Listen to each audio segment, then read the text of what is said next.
Bom dia, senhores vereadores, vereadora Silvia, vereador Carlito, vereador Elson, bom dia a todos, bom dia secretária, a Marina.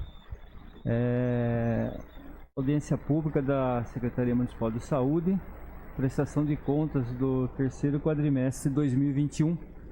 Então a gente passa a palavra à secretária Marina para poder fazer as suas explanações. Obrigado. Bom dia a todos, bom dia aos vereadores presentes. Obrigada aí pela oportunidade do espaço para a gente fazer essa audiência pública. Esses dados são do terceiro quadrimestre de 2021. Esse período a gente estava com a secretária Graziele, então eu estou apresentando os dados que foram gerados por essa equipe, que se mantém a mesma, mas estava no comando dela, tá? Acho que tem do conselho, não estou vendo ninguém aqui. A Regina. Obrigada, Regina. Então vamos lá. Tem bastante slide, quero ser bem sucinta, mas tem coisas que é legal a gente estar apresentando até para a população, porque eu sei que isso fica gravado e quem quiser ter acesso vai poder entender melhor o que foi gasto e os nossos procedimentos dentro desse terceiro quadrimestre de 2021. Então, a lei que regulamenta, né, o investimento mínimo de 15% das arrecadações de impostos em saúde é a Lei Complementar 141 de 13 de janeiro de 2012, onde 15% é de responsabilidade do município em investir para a saúde. Os impostos que são retirados, esses valores de investimento, são esses que estão aí listados, né? Imposto predial, territorial urbano, imposto de renda retido na fonte, imposto sobre transmissão intervivos de bens imóveis, imposto sobre serviços de qualquer natureza, cota parte do Fundo de Participação dos Municípios, cota parte do Imposto Propriedade Territorial Rural, transferência financeira LC 87/96, cota parte de imposto sobre circulação de mercadorias e serviços, cota parte do imposto sobre a propriedade de veículos automotores, cota parte do IPI sobre exportação, multas e juros de mora de impostos e da dívida ativa de impostos, receitas da dívida ativa de impostos. Então, todos esses impostos eles são direcionados, né, uma parte deles, para que a gente consiga fazer esse financiamento da saúde. E aí a gente tem total de receita orçamentária municipal, juntando, né, contando o primeiro, segundo e o terceiro quadrimestre, nós estamos falando aí do terceiro, nós tivemos R$ 84.919.101,67. A aplicação mínima, quando a gente pega os 15%, deveria ser de R$ 12.737.865,25. O quanto a prefeitura investiu do total do tesouro foi R$ 22.518.000. Tá? Então, se a gente fizer uma série histórica aí olhando os 3 quadrimestres, o mínimo seria 15%, nós investimos 17% no primeiro quadrimestre, 24,69% no segundo quadrimestre e 26,52% no terceiro quadrimestre. O gráfico mostra para vocês aí uma crescente de investimento dentro do setor e essa diferença é utilizada pelos fundos de fonte 1 ainda do município, além do que a gente tem de fonte 5, que são recursos federais e estaduais. Aí, dando uma detalhada, não vou ler tudo para vocês, mas as despesas liquidadas, federal e municipal. Então, com folha de pagamento, nós gastamos aí 15.758.000. Com material de consumo, né? Aí entra todos os insumos de enfermagem, laboratório, odontologia. Nós tivemos o gasto de 3.670.000. Serviços de terceiro, que entra aluguel, manutenção de equipamento, gestão de veículos, serviços de pessoas físicas e demais serviços terceirizados, 3.251.000. Serviços ambulatoriais e hospitalares, né? Então, o quanto a gente investiu dentro da Santa Casa na Sintra, 10.137.000. Na BPA, 3.880.000. No Sanatório Ismael, 1.686.000. Na PAI, 16.000, totalizando aí 15.721.000. E algumas outras obras de instalação ou aquisição de material permanente, a gente faz uma somatória total aí de despesas liquidadas de R$ 38.443.260,23. Aqui um gráfico que representa o primeiro, segundo e terceiro quadrimestre. Ele representa o slide anterior. Então, a gente pode observar que o terceiro quadrimestre a gente teve um investimento maior dentro de toda a área, que depois a gente vai estar detalhando aqui. O investimento, vocês olham que nem aparece no gráfico por conta do valor, né? Então, foi um valor de R$60 mil, então ele não consegue nem atingir a base aqui da planilha. Aí a gente fez como se a gente tirasse de dentro disso tudo a questão somente do Covid. Então, esse valor que eu passei até agora foi o valor total liquidado. Aí a gente pegando essa parcela referente à Covid, nós tivemos um custo total de R$21.169.355,80.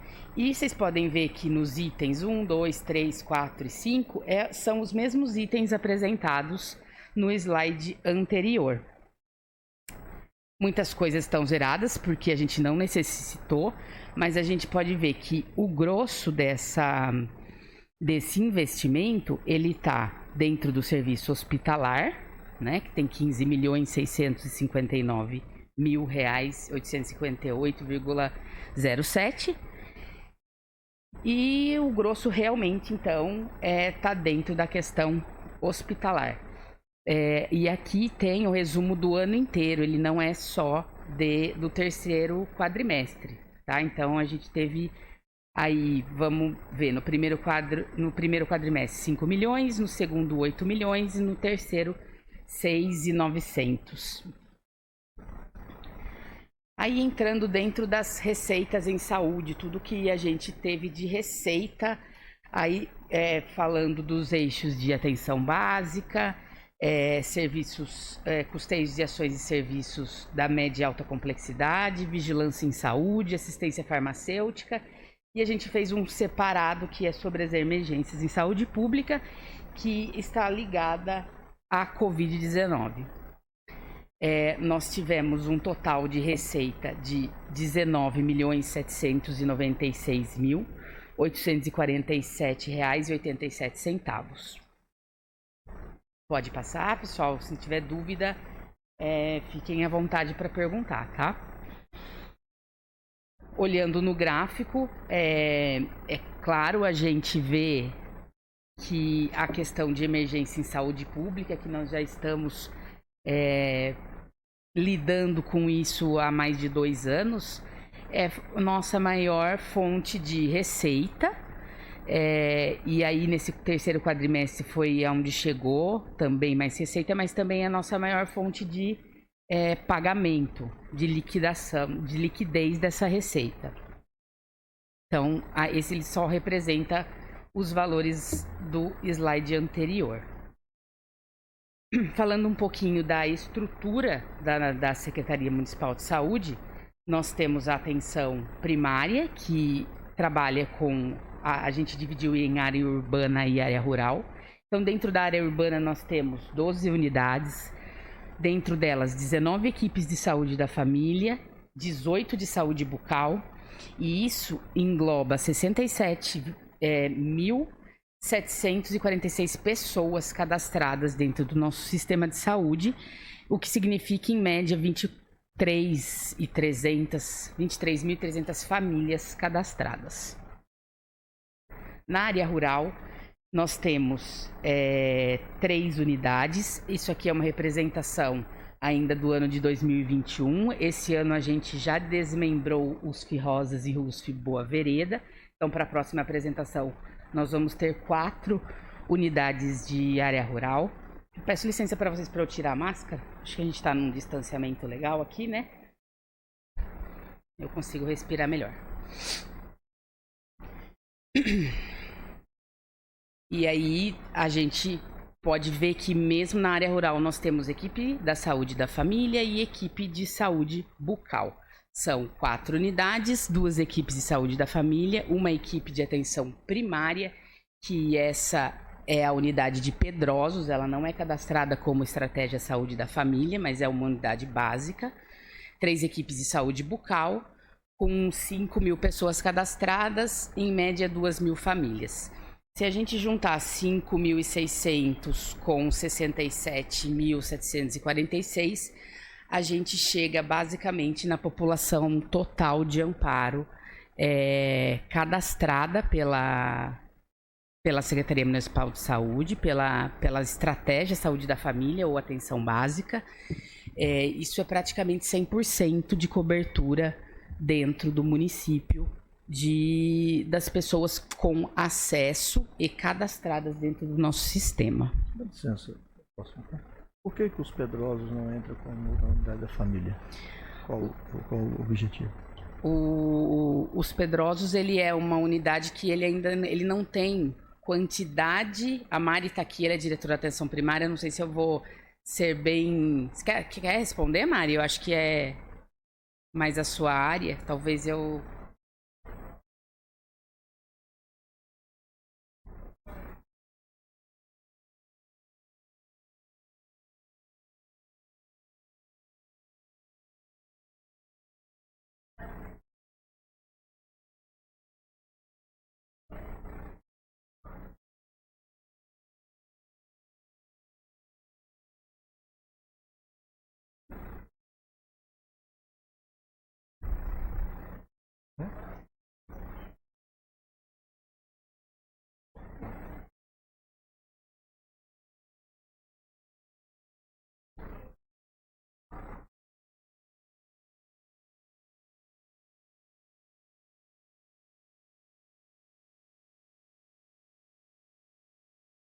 O processo para você credenciar a unidade como uma estratégia de saúde da família tem todo um trâmite de credenciamento no Ministério da Saúde. Então, nós estamos neste processo. Então, para que a gente não perca o financiamento de EAP, que é uma equipe mais reduzida de horas, então a gente faz o processo de credenciamento agora, mas ainda recebendo o financiamento de EAP.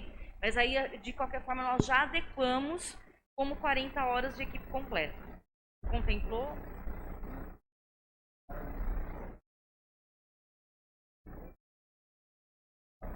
Lá atrás, né? Quanto tempo isso?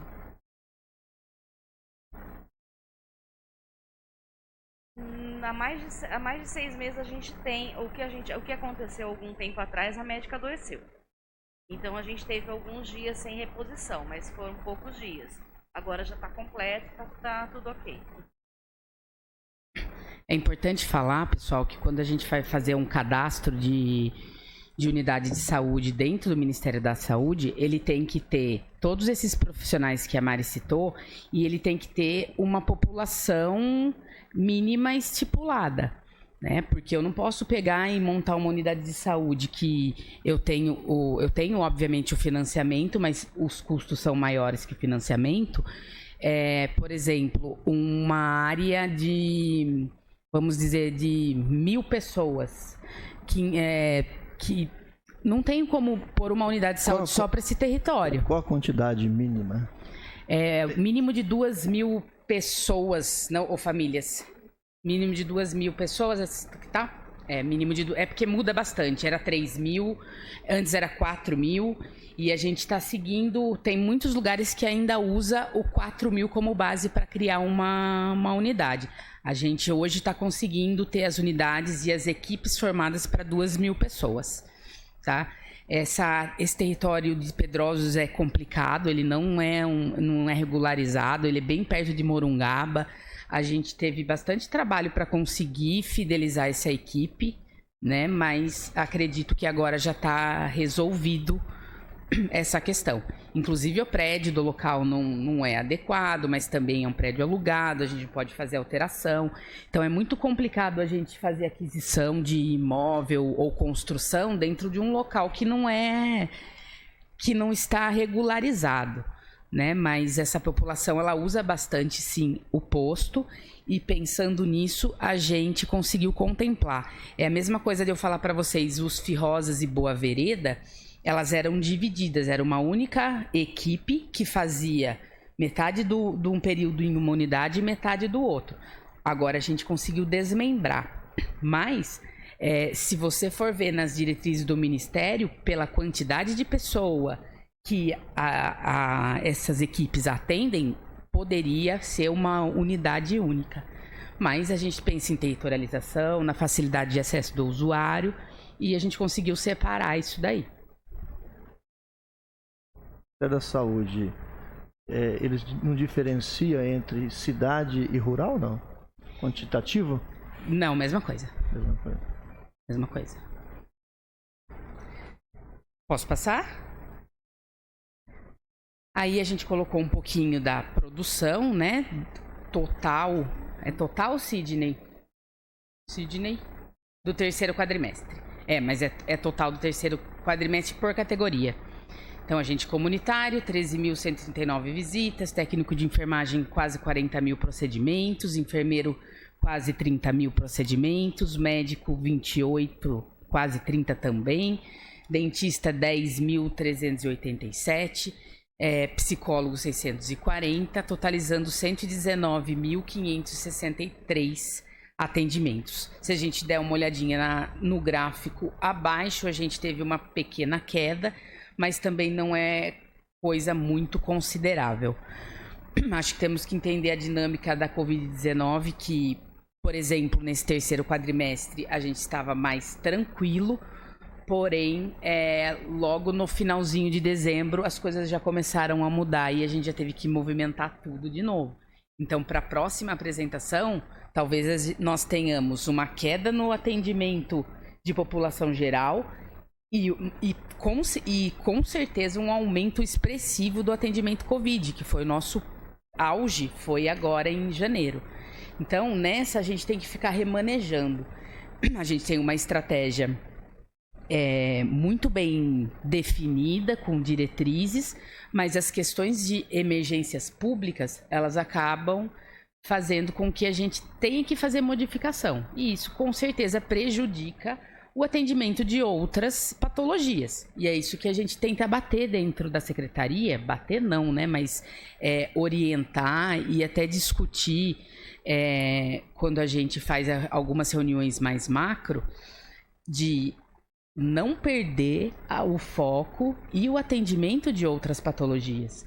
Porque a Covid está aí e a gente tem todas as ações, mas as outras doenças também existem e elas não podem ser negligenciadas. Só que o nosso RH, o nosso núcleo de pessoas são os mesmos. Então a gente tem que... É praticamente um jogo de xadrez. Você tira uma peça daqui para jogar em outro lugar, pensando no que é menos prejudicial para não afetar um terceiro lugar. Então realmente não é fácil fazer essas manobras com recursos humanos quando a gente tem uma pandemia instalada. Aí aqui a produção nessas unidades rurais, para vocês terem uma ideia aí, ó, que é MARP, né, lá no Pantaleão, teve 2.245 atendimentos nesse terceiro quadrimestre, os Pedrosos 1.027, Bairro dos Rosas 2.850, os Boa Vereda 555. Vejam bem, vou dar um exemplo, eu acabei de falar que a Boa Vereda, apesar de que acho que quando que inaugurou a Boa Vereda, Mari? Então, nós temos aí um recorte, aqui ó, setembro, outubro, então é novembro, né? Novembro já teve 157 atendimentos e dezembro 398. Aí vocês podem dizer, nossa, é pouco, né? para o mês, e aí é que eu coloco, é uma unidade onde tem menos população, então, consequentemente, a produção será menor. Mas a gente dando acesso diário para essa população, isso facilita para eles. Dentro das urbanas, a gente ainda destacou aqui o polo Covid do São Dimas, lembrando que foi ainda naquele período mais tranquilo que a gente teve da pandemia, então 562 atendimentos. O polo Centro, 2.571. Esse polo 3 Covid Centro, acredito que estava no ambulatório ainda, Mari? Tá, porque o polo Centro mesmo, na unidade Centro, ele começou foi em janeiro que a gente colocou. E o Núcleo de Apoio à Saúde da Família, que é o NASF, com 871 atendimentos ou procedimentos. Aqui tem um geral de atendimento em todas as unidades de saúde. Tá? A gente pode ver aí, tem umas diferenças, mas tem uma média aí de 7 mil. E aí a USFCentro e Vale Verde um lugar menor também. A USFCentro tem uma característica diferente também, são pessoas que a maioria tem plano de saúde, uma população que usa bastante o posto, mas ela usa mais para pegar medicamento, às vezes pedir uma receita, transcrever exames, mas é uma população diferenciada que ela também tem outros meios de acesso à saúde. Aí nós temos a atenção especializada, que contempla ambulatório de especialidades, o CEL, que é o Centro Odontológico, Unidade Municipal de Reabilitação, Laboratório Municipal, CAPS 2, CAPS Álcool e Drogas. A produção do ambulatório de especialidades a gente separou por profissional, né? Obviamente tem mais de um ginecologista e, por exemplo, o dermato, ele tem 12 horas. Então, às vezes a gente olhando fala, poxa, mas em 4 meses só teve 178 atendimentos de dermatologia. Cada médico tem uma carga horária diferenciada. E aí eu aproveito para colocar para vocês que a gente já está reavaliando essas produções dentro do nosso ambulatório de especialidades e nós já vamos fazer uma mudança agora em 1º de março, que é a regulação dessas vagas ficarem todas dentro da Secretaria de Saúde. Então, a partir de março, a nossa regulação interna e externa ficam no mesmo ambiente, com o mesmo RH, obviamente suplementado por quem está fazendo isso dentro do Centro de Especialidades Médicas. Para quê? Para que a gente otimize essas vagas. Nós entendemos que dá para ter mais agendamento. Porém, a gente precisa centralizar isso, porque hoje fica a regulação externa procurando vaga fora do município e o centro de especialidades agendando as vagas que eles têm. E muitas vezes não tem a prioridade que a gente precisa. Então, quando a gente coloca tudo num único espaço, eu consigo dar prioridade olhando o todo. Então, a gente tem o nosso médico auditor, o Dr. Felipe, que vai triar tudo, e aí eles vão definir se esse paciente vai para dentro, vai para fora, dependendo da gravidade, da complexidade do caso. Isso também vai ajudar a gente não passar... Quando a gente está com todo mundo junto, a gente perde a chance de passar pessoas que não têm tanta prioridade na frente de outros. Então, a gente não trabalha com agendamento por chegada de requisição, e sim por grau de prioridade do caso do paciente. Com isso, a gente pretende aumentar, pelo menos em 30%, o nosso atendimento dentro do ambulatório de especialidades médicas. Isso vai ajudar a diminuir nossa fila de espera, e nós vamos conseguir dar acesso para mais pessoas dentro do nosso município nessas especialidades. Pediatria, quantos médicos tem? O pessoal reclama muito falta de pediatra. Tem uma quantidade que é suficiente ou tem uma previsão de contemplar mais? A pediatria é uma especialidade muito difícil de a gente encontrar médico que queira atender dentro de um ambulatório, até mesmo dentro de hospital. Nós temos hoje, se não me engano, 2 pediatras. Ele é contratado terceirizado. A gente já conseguiu diagnosticar algumas coisas, inclusive hoje eu tenho uma conversa com esse médico. Na verdade, quando eu cheguei, eu estou tentando fazer um pente fino em algumas coisas para a gente priorizar, e realmente não é fácil encontrar pediatra, tá? Isso é um ponto fatídico. São profissionais, muita gente que não se especializa na área mais. Eu acho que perdeu o gosto dos profissionais médicos essa especialidade. E quando a gente encontra, a gente também tem dificuldade. Como eles sabem que é difícil encontrar essa especialidade, acaba-se às vezes colocando algumas condições de trabalho, a qual muitas vezes eu vou falar por mim, que estou agora, não concordo. Eu acho que tem que ser o certo e a mesma coisa para todos. Então, é um problema, sim, apesar que a nossa rede de saúde, os médicos de família, têm um potencial enorme de atendimento de crianças. Então, o grosso, a maioria do atendimento de crianças é feito dentro da atenção primária. Mas essa especialidade específica é complicado de encontrar o profissional. Posso passar?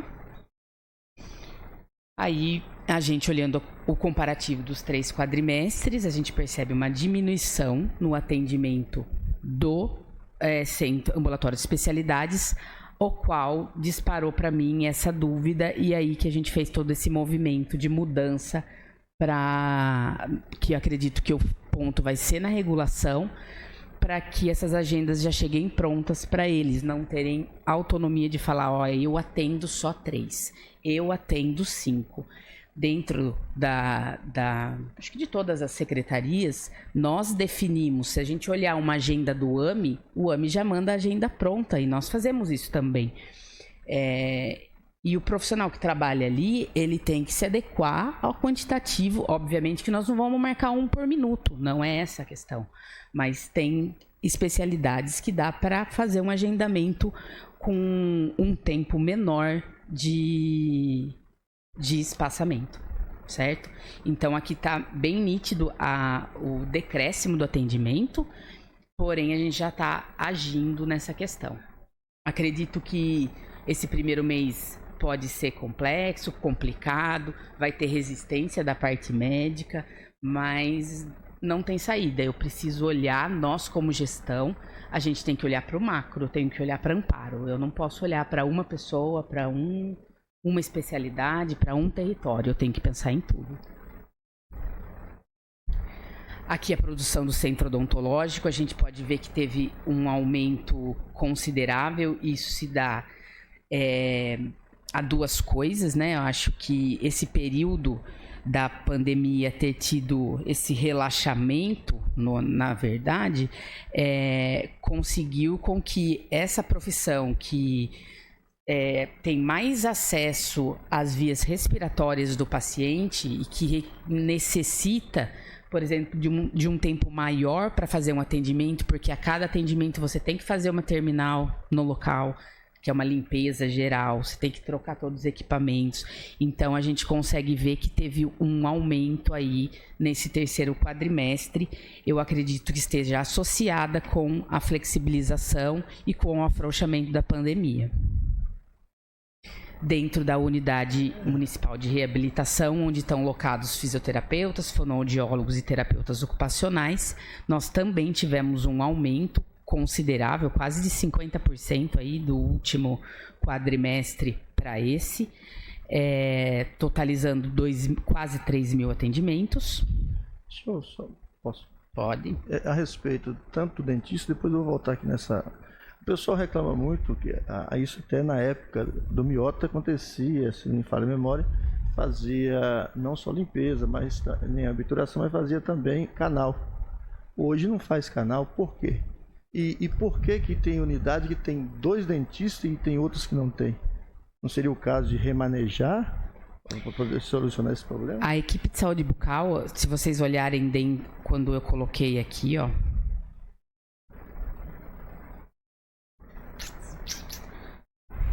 Ó, nós temos 12 unidades de saúde. A equipe mínima, tá, de saúde bucal é uma por equipe de saúde da família. Isso é a equipe mínima. Nós temos 19 equipes de saúde da família com 18 equipes de saúde bucal. Então, na verdade, eu tenho uma equipe apenas a menos dentro da estratégia de saúde da família de saúde bucal. Não sei se alguém pode me ajudar aí, se tem previsão, qual que é, eu acredito que seja no Santa Maria, eu não tenho certeza qual que é essa 19ª que tá faltando aqui. Sabe, Mari, onde é? Santa Maria, tá? Foi lá que me cobraram. E aí a gente já está reavaliando isso também. Dentro do nosso plano plurianual, a gente tem várias etapas aí. E a gente dividiu por ano. Então, dependendo do que foi proposto tanto da Conferência Municipal de Saúde quanto do plano de governo, a gente tem metas por ano a ser realizadas. E, logicamente, acontecem as intercorrências no meio, como do nada ter 5.000 casos num único mês de Covid, né? Então, assim, desassistência, a gente fala assim, uma equipe a menos, tá? Que a gente tem que regularizar. Agora, falando de canal, já não é feito dentro da unidade de saúde. Ele é feito dentro do centro de especialidades médicas. Mas os postinhos não encaminham. Eu digo isso porque já aconteceu comigo e eu fui na unidade, eu tive que pagar. Estou falando, aconteceu comigo. Pagar porque eles diziam, não fazemos. E na época do Miota, estou falando isso porque isso acontecia. Ele se encaminhava aqui para o postão, né? E ali fazia. E desde o Jacó não vem sendo feito isso. Eu acho que assim, não fazer é muito. A gente precisa de número. Eu trabalho muito com número. Eu não fazer porque ele não fez, nem para mim, nem para outras pessoas que veio me reclamar. Eu não tenho número de procedimento, mas eu acredito que zero. Não encaminhou. Zero não tem. Né? Eu queria que o Marcelo pudesse falar um pouquinho. O Marcelo, ele é diretor da média e alta complexidade, dentista de formação e trabalhou muito tempo. Marcelo, usa o microfone, por favor. Gente, só no microfone é porque, como tá online, se a gente não fala no microfone, a galera lá do YouTube não escuta a gente. Tá, entendi. Então, o seguinte, a questão do canal, o que aconteceu é que nós tivemos a perda de um profissional que não foi reposto. Então, isso, talvez a Marina nem saiba, porque isso já tem alguns anos. A gente tinha 2 profissionais, 40 horas, que faziam o tratamento de canal. E depois um profissional acabou saindo e a gente acabou não conseguindo repor esse profissional por falta de concurso e isso acabou ficando, né?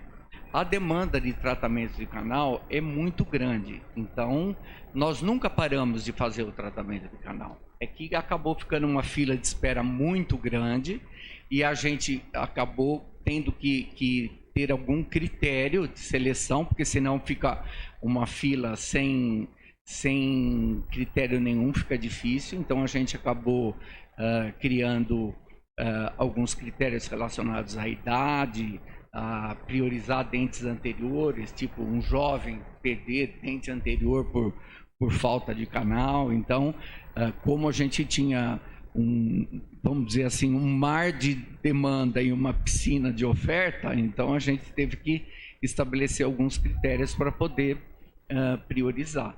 Mas eu acho que a gestão tem que pensar nisso, na reposição desse segundo profissional de canal que a gente perdeu.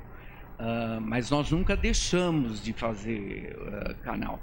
O que talvez possa ter acontecido com o que você colocou, é que devido a fila estar muito grande, às vezes o profissional da unidade acabou não encaminhando porque sabe que a espera é muito grande, né? Mas não só encaminhou, mas também disse que não tinha.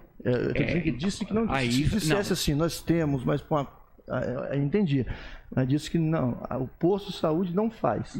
Se não faz, quer dizer, então, eu até questionei, porque várias pessoas veio falar comigo e isso aconteceu até comigo, e quando eu questionei, falei, mas antigamente fazia, mas agora nós não fazemos. É a doutora Fernanda Soquef, Ela é endodontista. Não, então, mas o que foi passado que não fazia. Isso, né? Então é um acho equívoco. Que o erro está...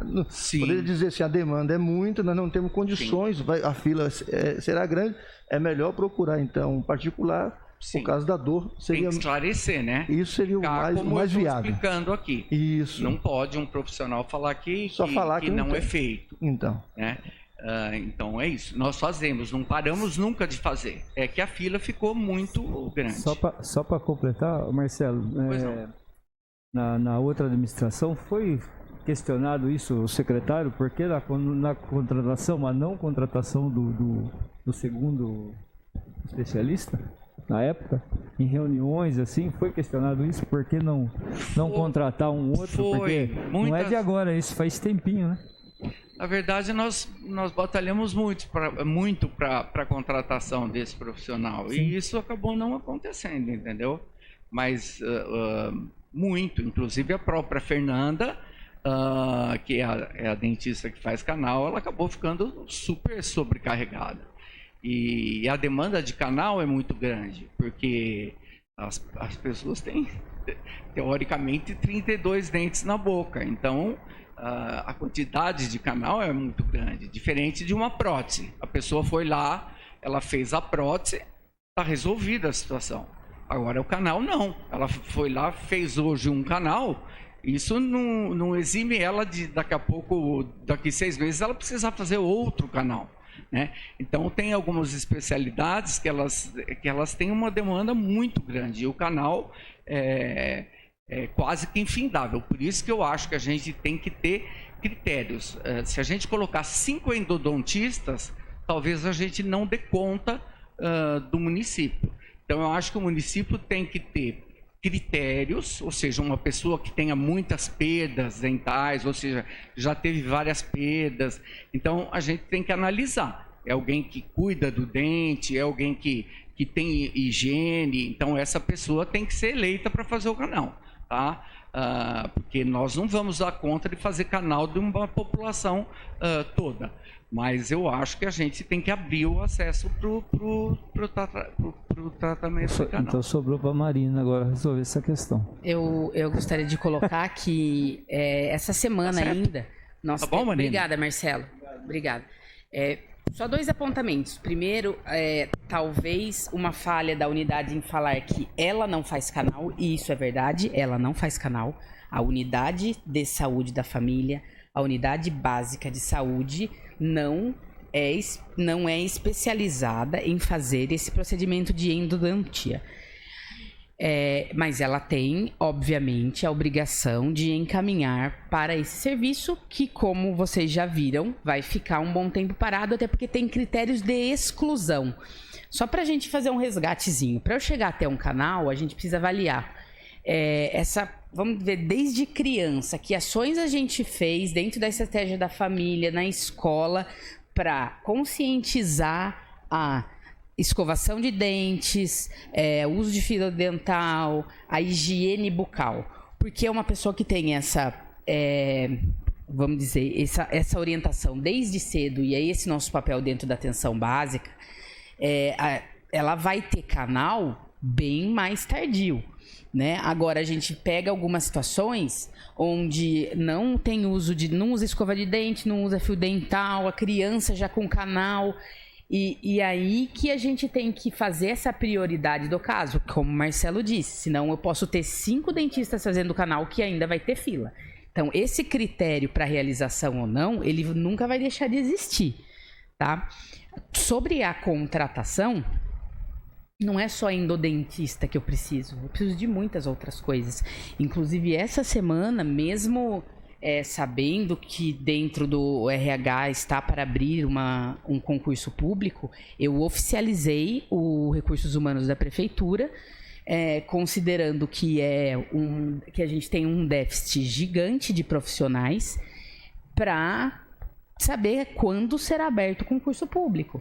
Porque nós não podemos ficar à mercê esperando tanto tempo por um concurso público para poder repor esses profissionais. Nós temos perdas de profissionais por pedido de demissão, por afastamento por doença, muitas vezes está no INSS e fica anos ali. Os nossos serviços a cada ano foram aumentando. Então, a realidade que a gente tinha há 20 anos atrás, quando eu entrei na prefeitura, é uma realidade completamente diferente. E aí eu coloco para vocês que nós também precisamos movimentar junto à Câmara o aumento de vaga das categorias dentro da prefeitura, e eu vou falar da Secretaria de Saúde. Porque, por exemplo, eu tinha 20 anos atrás 20 enfermeiros, 40 médicos, 15 dentistas, e o número de vagas dentro da prefeitura desses profissionais, o número de cadeiras vagas que eu fazendo concurso eu posso alocar, hoje ele é insuficiente. Então, além do concurso, nós precisamos fazer um movimento para que aumente o quantitativo de profissional dentro da prefeitura. Porque senão não adianta eu ficar prometendo serviço. Eu acho que cada um tem uma linha de pensamento, cada secretário que entra vem com uma ideia, tem questões de governo, políticas, mas eu tenho uma ideia muito forte comigo que não adianta eu abrir uma portinha falando que é tal serviço, lindo e maravilhoso, tira foto, e depois eu não tenho profissional para pôr dentro. Porque só vai me gerar reclamação. Então, eu entendo que primeiro eu tenho que ter a equipe, primeiro eu tenho que capacitar essa equipe, treinar essa equipe e depois pôr ela para rodar. Senão é tiro no pé. Certo? E isso a gente já está pegando algumas coisas desse tipo que eu particularmente não concordo e estou reavaliando. Tá? Então, quando eu digo... eu preciso de endodentista, pode ter certeza que eu quero isso 5 vezes mais do que o vereador. Porque eu quero que minha população tenha acesso. Agora, eu não tenho um concurso aberto, a gente tem um consórcio que não pode ser mais inflado de nenhum profissional. Tá? A gente segue as leis de consórcio, o que a gente empenhou financeiramente para comprar serviço externo dentro do consórcio, eu não consigo pôr mais esse ano. Então, a nossa saída, e mesmo que eu conseguisse, o serviço, a gente tem que priorizar o concursado, pelo menos na minha opinião, porque é aquela pessoa que vai vir, que vai se vincular e que vai ficar. Quando eu contrato um terceiro, a possibilidade de rotatividade é gigante e isso não é legal para o serviço. E aí tem um terceiro ponto, que é, mesmo eu abrindo concurso, eu ter a procura que eu preciso para um especialista desse. Já passei por várias aberturas de concurso público. Vou dar um exemplo aqui. Pediatra. Nós precisamos de pediatra, vamos abrir concurso público. Eu tenho 10 vagas. Aí você abre o concurso, divulga, 5 vem fazer a prova, 5 passa, 3 entra, depois de 2 meses, 2 pede a conta, e no terceiro mês o terceiro pede a conta. Acabou, estamos sem mais nada. Novamente. Então, são N fatores quando a gente fala de contratação. Eu acho que o prefeito já deixou muito claro que a remuneração dentro de Amparo está completamente defasada, e isso não é da gestão dele, isso é de 20 anos. Eu tenho 20 anos praticamente de prefeitura e eu nunca tive um aumento salarial. Hoje eu estou como cargo político, e aí eu tenho meus colegas aqui que também são concursados, a gente teve dissídios quando tivemos. E aí você olha para os salários de outras regiões, e quando a gente fala de médico, odontólogo, essas categorias que têm um acesso maior a trabalho, ele tem uma oferta maior de trabalho, eu posso abrir o concurso se eu quiser. Se eu continuar com esse valor de pagamento, não vamos ter o profissional. Vocês entendem? Então é uma engrenagem que não depende só de mim, depende de uma força de um grupo inteiro tentando um movimento para a melhoria de um bem comum. Tá? Então, eu já solicitei como que está a abertura do concurso público em Amparo. Com certeza tem essa especialidade lá, Mas eu não posso falar pro vereador, ó, já pedi concurso, vai abrir em maio e em junho começa. Porque se não vier ninguém, o que eu faço? Mas também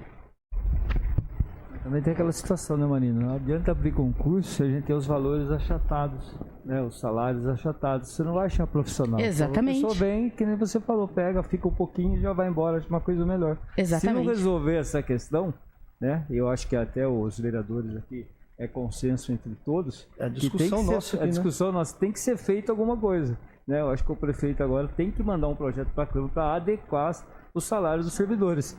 É o mínimo que tem que fazer, porque senão a gente vai ficar trocando figurinha, não vai ser. E a gente isso. não pode ficar também na retaguarda e porque o pessoal é muito carola, né? Que a pessoa fala assim, R$6.000. Só que para algumas pessoas R$6.000 é muito, mas para o médico não é. Aí chega em outra cidade que paga ou alguma profissão, a pessoa prefere, nós vamos ficar patinando sempre. Eu acho que às vezes as pessoas ficam olhando o salário dos outros e questionando, mas ninguém sabe o que ele estudou para ele conseguir esse salário. E aí eu aponto tanto para o funcionalismo, a qual faço parte, como para outras categorias.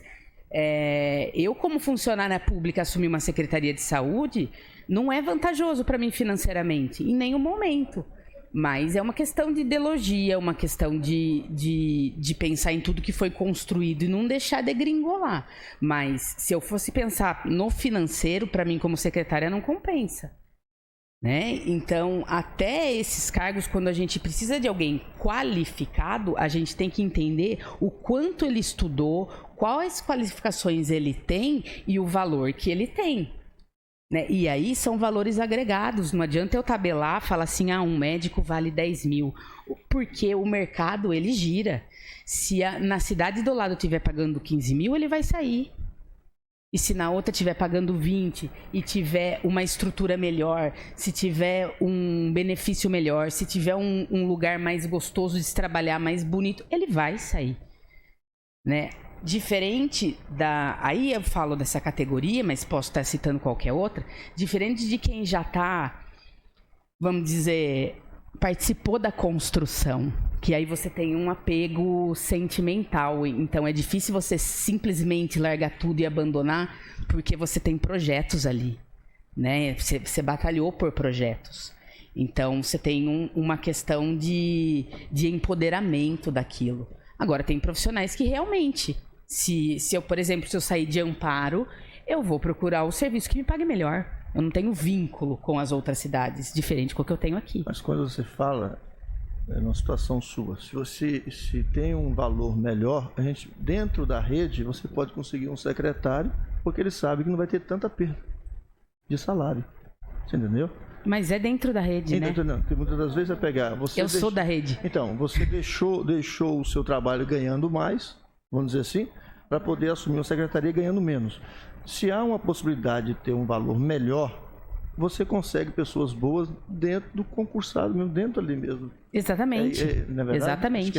É isso que facilita. Eu entendi a sua fala, exatamente. Só uma coisa, Marina, acho que você é muito feliz quando você coloca essa questão do concursado, porque eu não consigo pensar a saúde da família sem concursados atuando, porque é algo que você acompanha de perto aquele paciente, então você precisa de uma constância, vínculo, exatamente. Exato. E eu acho que é importante pontuar como o mercado caminha na contramão do que a gente acredita que é uma saúde pública efetiva, né? E com bons resultados. A gente vê o caminho do mercado para outro sentido.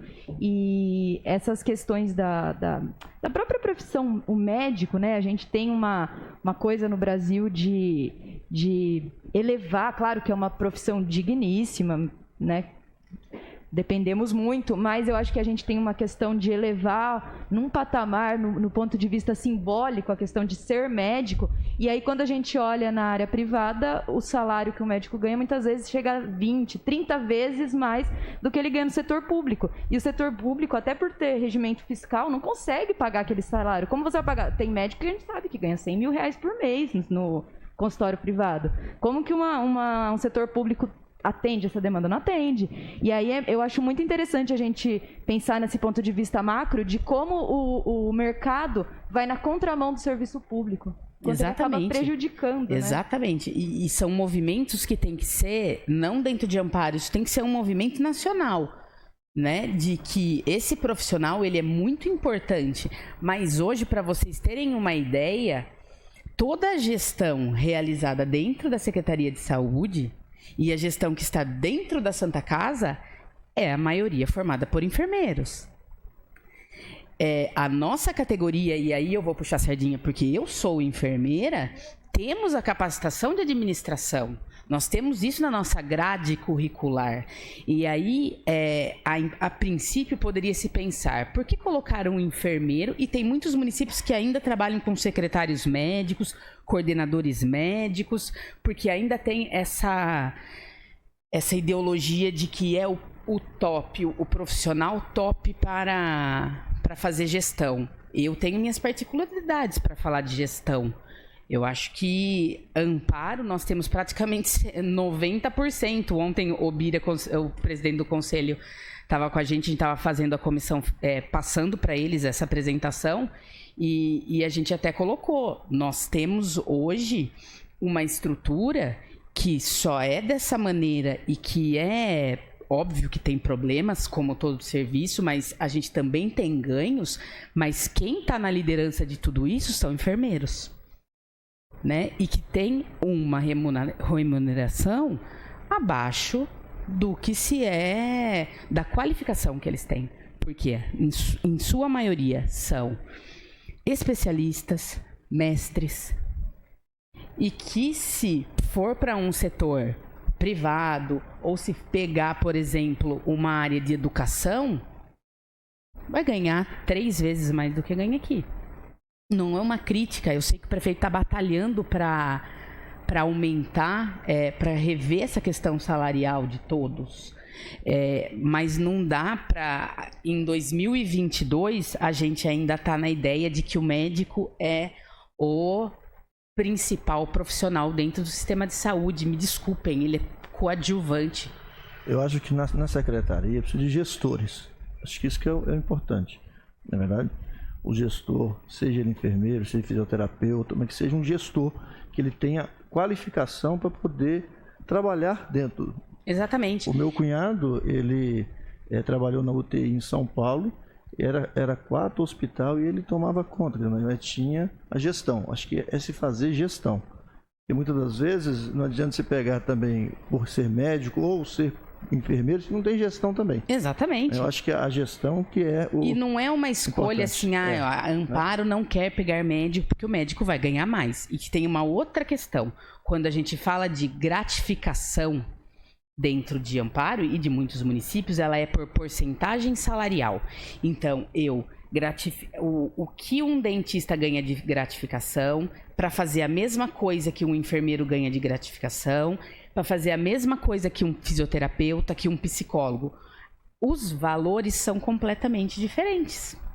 Então, vamos dar um exemplo. São 15% de gratificação para um coordenador. Se eu tenho um coordenador médico num salário de 15 mil, 15% ele tem aí quase R$2.000 de gratificação.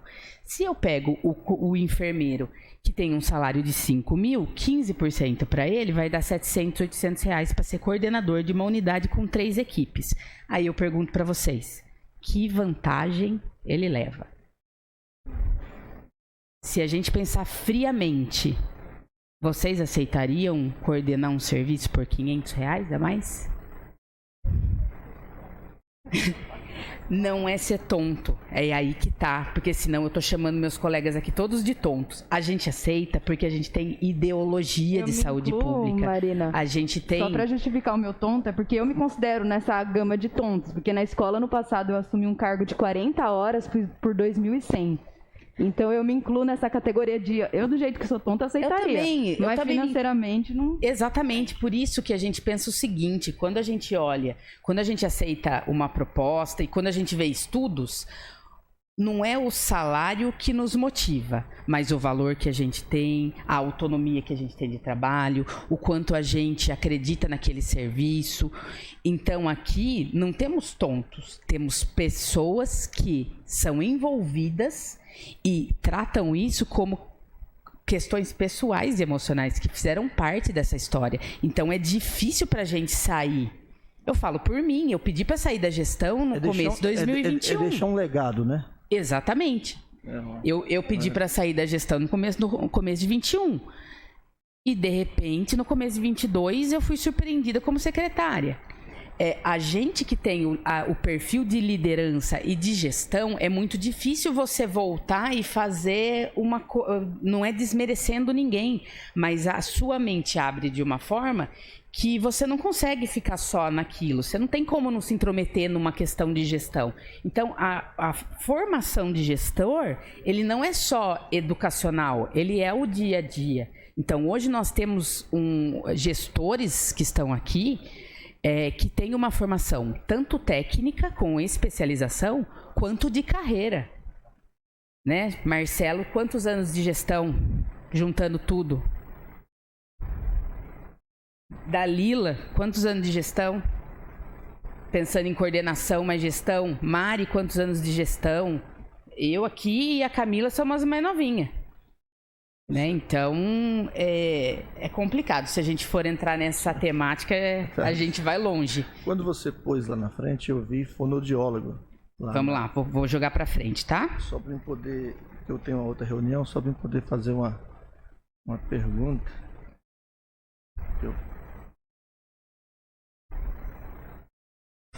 Fono deve estar na UMR. Aí. Aqui. Então, até ontem eu cobrei o João, que uma família me procurou, que desde 2020 a filha não está sendo atendida por fono. E ela está começando a perder a sensibilidade de falar. E a família me procurou, lá do América, o João pediu para poder me mandar voltar. Eu mandei agora de manhã voltar lá. Então, é uma situação que a gente sabe que é diversa, porque a pessoa daqui a pouco não está falando, começa a falar errado, né? Sim. E eu queria saber quantos tem, se tem um objetivo. Essas pessoas, será que não tem como? 2020 para 2022 são 2 anos que está deixando de passar com fono. Eu precisaria verificar certinho esse caso específico. Nós temos 2 fonoaudiólogos, tá? E aí entra de novo na questão do concurso. Um na UMR e um no Catavento, tá? Então a gente tem 2 fonoaudiólogos para atender 72 mil habitantes. Então aí acho que já responde a essa dificuldade de agendamento. Obviamente não vão ser 72 mil habitantes precisando de fono, mas se é um caso específico, eu acho mais interessante você passar direto para a gente depois o nome, para a gente poder ver pontual o que aconteceu com esse caso, tá? Mas falando no contexto geral, a gente teve um aumento aí expressivo dos atendimentos. Então, esses 2, né, dentro da sua, cada um do seu escopo de trabalho, atenderam 800 pacientes. Aqui o laboratório municipal, quantas análises clínicas foram realizadas no terceiro quadrimestre, mais de 109 mil, né? A gente teve um decréscimozinho, mas isso eu considero positivo, né? Porque quando eu peço menos exame, eu estou fazendo mais diagnóstico clínico, eu estou necessitando menos desse recurso para diagnóstico. CAPES 2 teve um aumento considerável, né, no terceiro quadrimestre. Nós ficamos, falando um pouquinho da questão da pandemia, nós ficamos um bom tempo aí tendo que segurar as portas devido à pandemia, mas nesse terceiro quadrimestre a gente já voltou às atividades normais e aí a gente teve aí quase 4 mil atendimentos dentro do CAPES 2. CAPES AD, que cuida dos dependentes de álcool e outras drogas, tivemos um total de 2.415 atendimentos no terceiro quadrimestre, o que também significa um aumento relacionado ao segundo. E aí a gente entra aqui na vigilância em saúde. A vigilância em saúde é composta pela vigilância sanitária, núcleo de controle de zoonoses, a vigilância epidemiológica, o CTA, que é o Centro de Testagem e Aconselhamento, e o CEREST, que é o Centro de Referência em Saúde do Trabalhador. Aqui temos a produção deles, né, da vigilância sanitária, dentre tantas especificidades e linhas de trabalho na vigilância sanitária, foram realizados 3.082 atendimentos, eu vou colocar assim, mas dentro dele entra fiscalizações, inspeções, aprovação de projeto, recebimento de denúncia, resolução das denúncias, processo administrativo, multas, entre outros. Também mostrando aí um aumento, se a gente olhar, vamos pensar em 2021 por inteiro, a gente está tendo uma melhora no quadro do número de atendimentos em geral. Núcleo de zoonose, nós temos aqui, no terceiro quadrimestre, 1.523 animais atendidos. Temos a linha de adoção, castração, envio de amostra de análise para dengue, né? E vacina antirrábica. Só lembrando a vocês que foi uma decisão do Estado, então as campanhas de vacinação antirrábica, elas não existem mais, tá? Elas foram paralisadas, mas a gente consegue pedir dentro da GVE, que é o Grupo de Vigilância Epidemiológica, um quantitativo mensal de vacina antirrábica, e a gente dá acesso para a população à vacinação da raiva dentro do núcleo de zoonose. A pessoa pode ligar lá, fazer o agendamento e vai tomar a vacina. Sobre o combate à dengue, que é uma questão que com a pandemia da Covid-19 ficou esquecida, porém se a gente analisar as outras regiões, principalmente o litoral, nós estamos em surtos e epidemias, principalmente com chikungunya. Então, é uma preocupação muito grande nossa a questão da dengue, de não deixarmos ela voltar para Amparo, como todos que estavam aqui em 2015, 2014, sentiram na pele o que é uma epidemia de dengue. Acho que principalmente a área de saúde, que também teve que se mobilizar horrivelmente para atender muita gente ao mesmo tempo e evitar morte. A partir de 2015 a gente tem um trabalho diário, né, de fiscalização. A gente tem um serviço terceirizado, mais o agente comunitário de saúde, que fazem todas essas ações. E aí eu tive um feedback dentro da comissão de secretários da região do Circuito das Águas, né, e o pessoal da SUSEM, que é a Superintendência do Controle das Doenças de Arbovirose, colocando os ciclos, né? A gente tem que fazer 4 ciclos de visita por ano. E Amparo é um dos únicos municípios aí da região que conseguiu atingir esses ciclos. Então, a questão da dengue, às vezes ela fica esquecida ou adormecida porque nós não estamos tendo casos. Porém, dentro da Secretaria de Saúde, ela nunca é esquecida. O trabalho é diário. Eu costumo dizer que quem deixa para cuidar da dengue, a hora que começar a aparecer caso, não precisa mais correr atrás de criadouro. Vai cuidar de evitar óbito e de dar assistência às pessoas doentes. Não adianta mais fazer nada depois que já estourou 300, 400 casos. Estão na rua porque a gente não vê mais passar assim nas casas sempre como passava. Nós temos 2 acessos: o agente comunitário de saúde, que tem que fazer o casa a casa de 1/4 do seu território por mês, e nós temos a empresa terceirizada, que aqui você pode dar uma olhadinha, que fez só no terceiro quadrimestre 26.786 visitas nas casas. Aqui é só da equipe terceirizada, fora o que o agente comunitário fez. Tá? Isso tudo está dentro dos sistemas e só por isso nós conseguimos completar o ciclo. Tá? Nós temos em média 22 mil imóveis dentro do município e a gente fez um quadrimestre 26.786 visitas dentro das casas, fora a nebulização, que está zerado porque não teve caso, e a gente faz nebulização quando tem um caso positivo.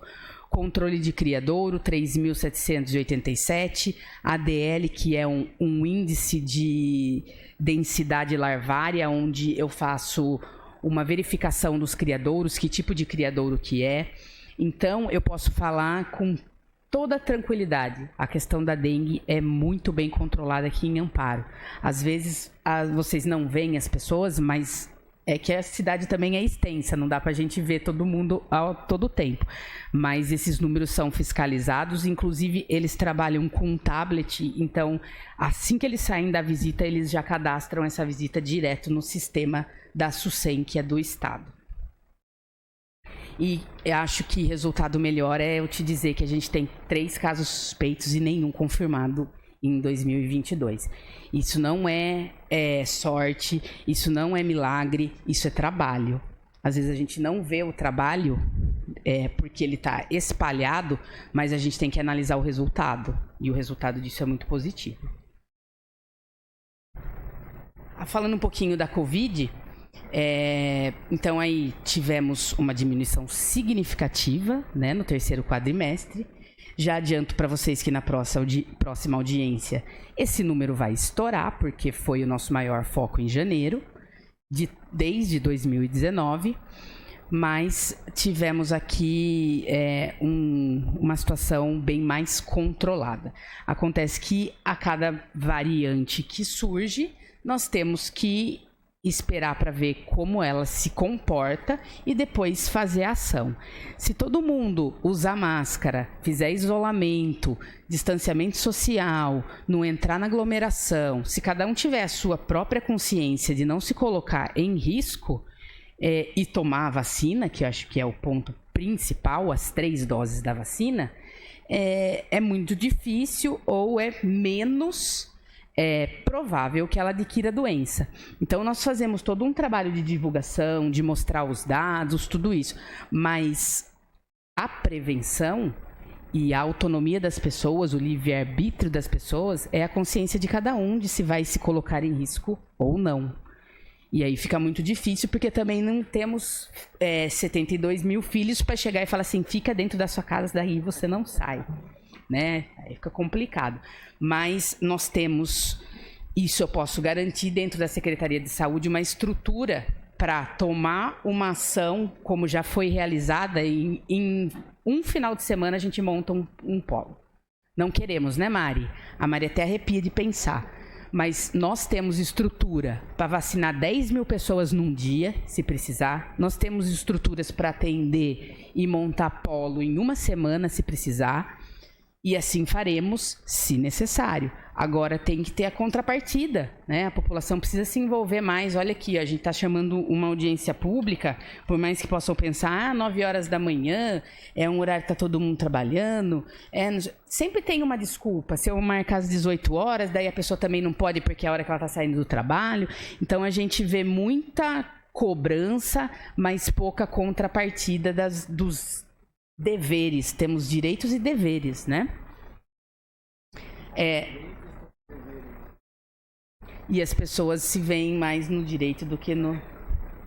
Exatamente. A gente tem que lembrar que a maior parte da população, principalmente a população pobre, não tem acesso aos seus direitos, né? Então, acho que num país tão desigual quanto o Brasil, eu acho complicado a gente falar que as pessoas, né, desequilibram. Acho que uma camada da população precisa sim cobrar porque não tem os seus direitos mínimos garantidos, né, gente? Mas infelizmente eu acho que essas pessoas são as que mais têm, as que não têm acesso, são as que mais tentam seguir as medidas que a gente orienta, são de mais fácil acesso para nós a informação. A gente vê muita gente que tem condição, talvez fazendo a coisa do jeito que não deveria e até indo à rede social para tumultuar e fazer gerar desafeto com coisas que, na verdade, quando você tem um espaço específico para isso, você não vê essas pessoas. Isso me indigna um pouco, mas é uma questão pessoal minha. Aí só para vocês terem uma ideia da eficácia da vacina, né? No primeiro quadrimestre, aqui é um gráfico de óbitos por Covid. Primeiro quadrimestre nós tivemos 95 óbitos por Covid, no segundo 104, no terceiro 19.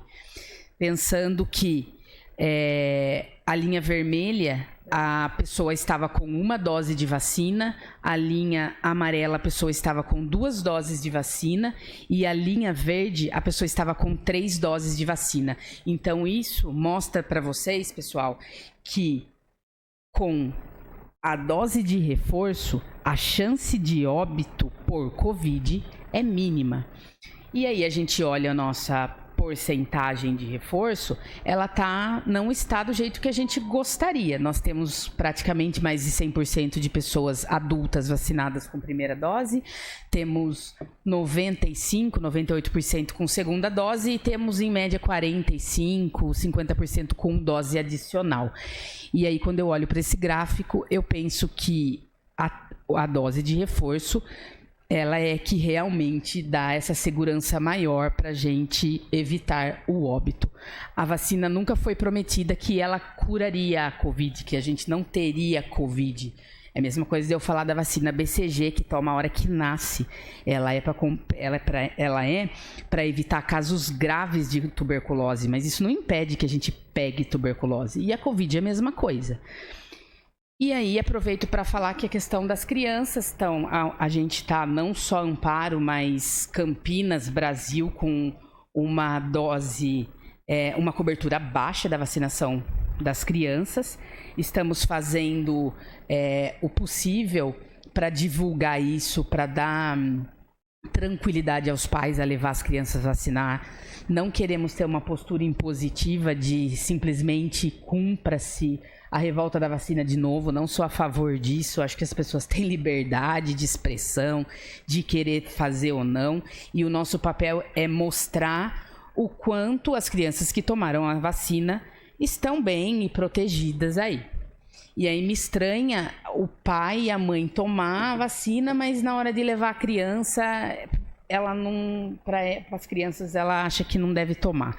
Mas eu acho que com o tempo e vendo que realmente o estado de São Paulo, não vou falar o estado de São Paulo, mas a região dos 42 municípios do grupo de vigilância epidemiológica não teve um evento adverso comprovado pela vacinação de crianças desde o início da vacinação, tá?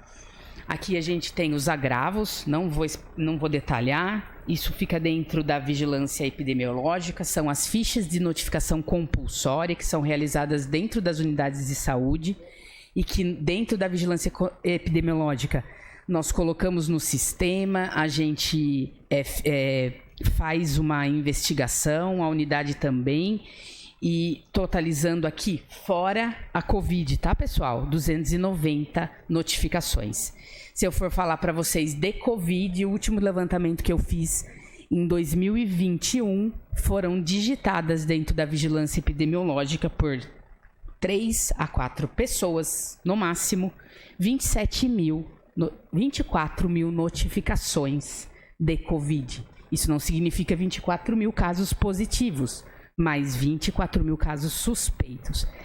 É muita coisa. É um sistema lento que é do estado inteiro. Então, são profissionais aí ficando horas e horas de frente a um computador para digitar 24 mil fichas de uma única doença. E vocês veem aí na lateral desse gráfico todas as doenças que a gente acompanha. E eu vou colocar mais um ponto importante, que é a questão da violência, que a gente está trabalhando muito, mas são índices que estão aumentando dentro da nossa cidade e que a gente precisa, numa rede intersetorial, estar agindo. Isso não é uma questão só de saúde, a gente precisa ter um grupo de várias... com vários setores para a gente poder atuar realmente dentro da violência. E aí entra violência contra a mulher, violência infantil, violência contra o idoso, violência doméstica, violência sexual, entre outras. Mas isso, entram só essas violências nucleares? Ou é violência em geral, assim, tipo assalto entraria? Não. Não, é só violência... A violência dentro da saúde, ela tem os tipos de violência dentro dos agravos de notificação. Doméstica em geral. Exatamente. Assim. O que entra? O doméstico, de mulher, marido batendo em mulher, por exemplo, homem com homem brigando, só se tiver uma questão de sexualidade envolvida. A homofobia é notificado. Agora, uma briga de bar, um dá no outro, isso não é notificação compulsória. A violência sexual, a violência contra o idoso, a violência psicomoral, a violência financeira, né? Quando aquela pessoa ameaça o outro e a outra pessoa fica refém disso porque ela é mantida, ela não tem condição de se manter sozinha e ela acaba se sujeitando a isso. Isso também entra tráfico de pessoas, que graças a Deus a gente não tem notificação disso, mas ela também entra. Então tem todo um protocolo com os tipos de violência que a gente considera como de notificação compulsória. A questão da cobertura vacinal no ano de 2021, talvez seja até um pouco prolixa de dizer, a gente tem problemas com sistemas. Para vocês terem uma ideia, são 3 sistemas que passam. É o sistema municipal que exporta para o ESUS, que exporta para o SIPNI, que é o sistema do Ministério da Saúde. Nessas exportações, muitas vezes vão se perdendo dados. Nossa cobertura de 2021 não foi adequada, não é o que a gente esperava. Para vocês terem uma ideia, precisa pelo menos aí de 90% a 95%. Nós já tomamos uma medida agora no começo do ano de digitar direto no ESUS para ter um caminho a menos aí de exportação, mas é uma questão que a gente trabalha em cima direto. E as equipes trabalham muito com a busca ativa de faltosos, convocando os pais, mas realmente isso não é um problema de hoje. Quando a gente vai ver o número dentro do sistema, ele não bate. E a gente tenta descobrir qual é o nó disso, se é uma questão de falta de digitação, se é exportação. E isso é um trabalho direto que a gente faz. Mas, de uma maneira geral, as crianças estão vacinadas. E aí a gente faz até a mesma reflexão, né? Que as mães procuram para fazer a vacina do calendário geral. Ninguém pergunta que marca que é a vacina, quando foi fabricada, quais os efeitos adversos. E simplesmente toma a vacina e vai embora a criança com 4 picadas. E aí, para a questão da Covid, uma doença que está matando tanta gente aí, a segunda maior morte de crianças no ano na pandemia, né? Acho que foi no ano de 2021, a segunda maior causa de morte em crianças foi a Covid, e a gente tem uma resistência aí à vacinação. Isso é preocupante. É que politizou, né? Igual no Japão também. O pessoal não toma muitas vacinas porque politizou. Politizou. Mas não é a questão. Não deveria. De um lado com o outro. Acho que o problema é esse. Exatamente. Concordo plenamente com o senhor, vereador. Aí, em referente à Covid mesmo, aqui nós temos, olha, eu já tinha até adiantado, mas a gente fez, aqui não tem porcentagem, mas nós fizemos um total aí nesse terceiro quadrimestre de 52.921 doses de vacina de Covid. Então, acesso a gente está dando. Nós temos portas em horários estendidos, nós temos portas abrindo de sábado. Então, o acesso e a divulgação está sendo ofertada para a população. O que eu não posso é simplesmente obrigar a pessoa a ir lá tomar a vacina. Aqui por faixa etária, totalizando 52 mil. A produção do Centro de Testagem e Aconselhamento é um setor que ele é regional, tá? Então a gente atende a região do Circuito das Águas inteira, para a questão de ISTs, né, da HIV, de hepatites, de sífilis, e é um serviço que muito bem estruturado. Às vezes a gente olha só números, mas o serviço por completo, ele tem um bom resultado. Aqui continua, né, o que foi feito dentro do CTA. O Sereste produziu 1.198 procedimentos, isso dentro de inspeções sanitárias, consultas médicas. O Sereste cuida de toda a parte da saúde do trabalhador dentro da 18 municípios, tá? Nós somos referência para 16 municípios, o Sereste. E aí, olhando o gráfico, também teve um aumento considerável desde o primeiro quadrimestre até o último quadrimestre. A gente está quase finalizando, pessoal, só para não quero tomar muito tempo de vocês. A questão da ouvidoria, né, do nosso setor de escuta qualificada dentro da Secretaria Municipal de Saúde. Nós tivemos aí um total de 1.351 contatos. Se a gente olhar, o que teve mais, né, foi presencial, que deu 51%. Em segundo lugar foi por telefone, mas a gente tem todos esses acessos para a ouvidoria. E o tipo de contato? A gente teve em primeiro lugar aí solicitações, que foram 694. Em segundo, reclamações, 513. Elogio, depois vem informação e por aí vai. Num total de 1.351. A gente tem... isso foi em andamento ainda, a gente tem um caso que deve ser de novembro que não conseguiu resolver, o resto foi concluído, o tempo médio para concluir a solicitação, reclamação, seja o que for, está numa média aí de 6 a 7 dias, e então a gente tem concluído basicamente 99,9% dos casos. Se a gente analisar que nós temos uma população de quase 73 mil habitantes, mesmo se eu olhar para a reclamação, isso não dá ou a ouvidoria geral dá 1%, 1,8%. Se a gente olha em número, parece bastante coisa, mas dentro de uma cidade a gente não consegue ver isso como uma questão muito importante e assim que tenha-se muita reclamação do serviço de saúde. E esses sim são os canais corretos de procura para reclamação. Isso eu consigo correr e resolver porque eu tenho um fluxo para isso. Post na internet, vocês me perdoem, isso para mim não é uma via de reclamação. Eu sempre fui contra isso e vou continuar sendo. Porque é muito fácil a pessoa estar da casa dela, sentar e começar a meter a boca no serviço alheio, sem entender o fluxo, e não dar uma sugestão de melhoria, mas ela pode procurar o canal correto, né? Que a gente tem aqui, ó, 1, 2, 3, 4, 5, e 5 canais de acesso para a ouvidoria. E aí sim o caso dela vai ser analisado e resolvido. O resto, para mim, me perdoem, é pura... Na verdade, eu acho que é mais para causar e questões políticas a quais não concordo e realmente não dou atenção. Eu dou atenção aos casos que entram pelas formas regulares e formais dentro da Secretaria de Saúde. Marina, só deixa eu interromper, eu vou pedir desculpa para vocês, gente, que tem uma outra audiência pública agora sobre o museu aqui em Amparo.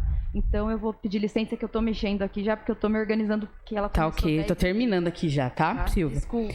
O terceiro setor, a gente tem os hospitais, né? Rapidinho aqui passando para vocês a produção ambulatorial da Santa Casa na Sintra. Nesse terceiro quadrimestre foi de 30 mil procedimentos, então teve um aumento considerável.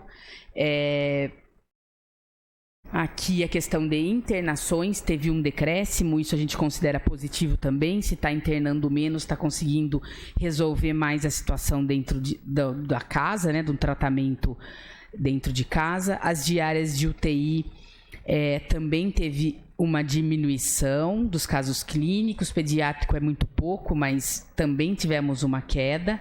Aqui da Beneficência Portuguesa tivemos 40 mil atendimentos, também com um aumento considerável aí de atendimento no terceiro quadrimestre.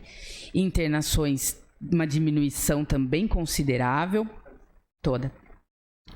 Aqui a questão de fisioterapia, que a gente compra o serviço do centro holístico, também tivemos um aumento do segundo para o terceiro quadrimestre.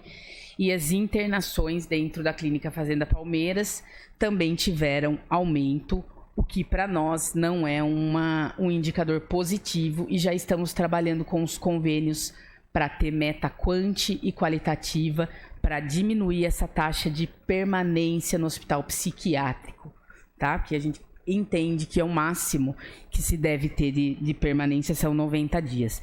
Então nós estamos fechando bem os novos convênios com metas, com valor fixo, variável, para não ficar solto e realmente simplesmente só repassar o dinheiro. Eles vão ter que cumprir meta para conseguir que esse dinheiro venha por completo.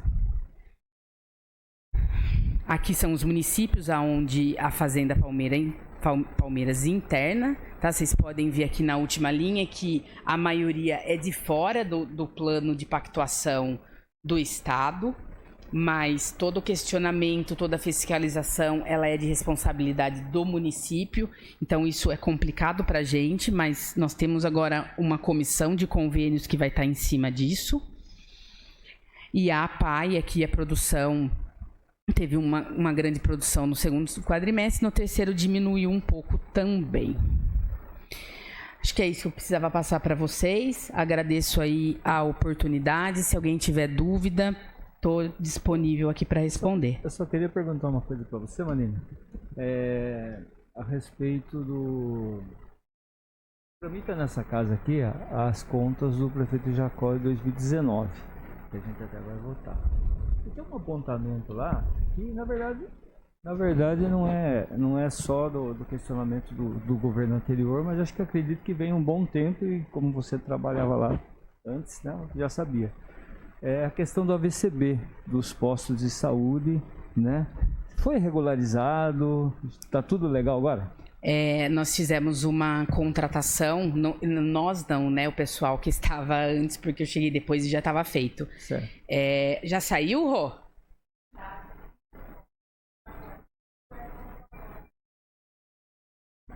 Então, como ela está falando isso do AVCB, né? AVCB.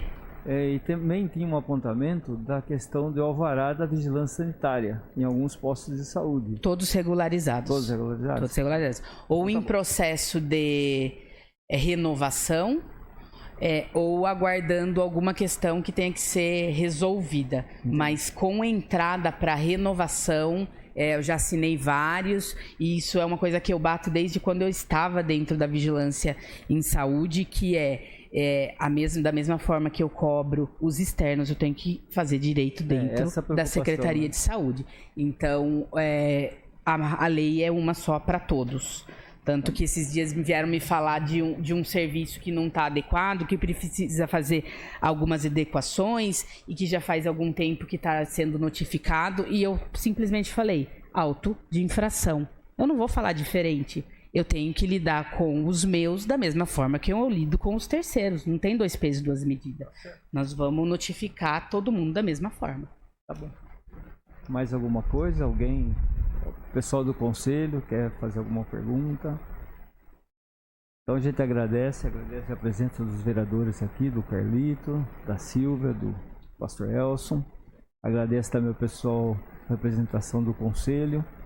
A você, Marina, que veio dar essa explicação pra gente, e a sua gestão aí que veio participar também aí, que é importante, tá bom? Eu que agradeço a vocês essa oportunidade. Eu acho que é muito importante esses espaços de escuta, de discussão e de a gente olhar, até a própria equipe de gestão que está aqui, a gente olhar para dentro desses dados e ver o que a gente pode melhorar e o que a gente pode mudar, tudo por um bem melhor da população. Então, acho que esse é o nosso objetivo e nós vamos trabalhar para isso, certo? Obrigada, pessoal. Obrigado. Até mais.